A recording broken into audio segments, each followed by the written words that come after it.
Monument, mémoire et lumière. Dans la partie nord du centre historique, près de la porte Contarine, se trouve l'un des rares monuments contemporains de la ville. Unique dans son genre en Europe, c'est l'œuvre Mémoire et lumière de Daniel Libeskind, un architecte américain d'origine polonaise, reconnu comme l'un des 12 architectes les plus importants au monde, lauréat du concours pour la reconstruction de la zone de Grand Zéro à New York. Le monument se présente comme une imposante structure lumineuse faite de verre et d'acier pour rappeler les victimes de l'attentat du World Trade Center du 11 septembre 2001. L'œuvre a été conçue autour d'un fragment du World Trade Center donné à la région de la Vénétie par la ville de New York. Elle symbolise des valeurs universelles comme la paix, la liberté et l'union des cultures.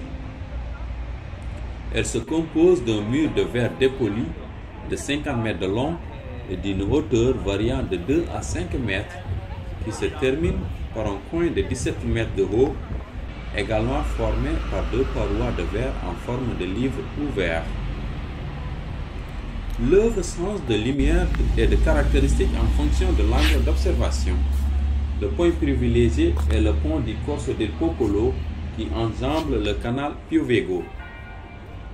Le verre qui compose l'ensemble de la structure a été spécialement adapté aux besoins spécifiques de cette importante œuvre architecturale. En effet, la lumière devient matière et redessine les espaces et les formes de manière harmonieuse.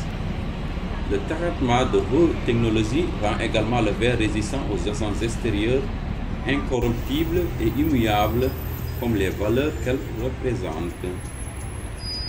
Lors de la pose de la première pierre, la consul américaine Deborah Grace a expliqué que la tradition de tolérance, d'universalisme et de culture scientifique de Padoue fait de cette ville la ville idéale pour ce monument.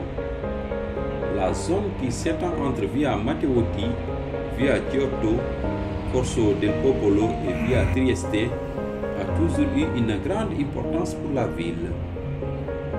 C'est l'endroit où le bras principal du Bacchiglione rejoignait le canal Piovego qui mène à la zone portuaire puis à Venise.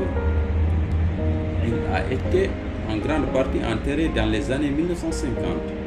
Avant, ce bras permettait le transport au cœur de la ville.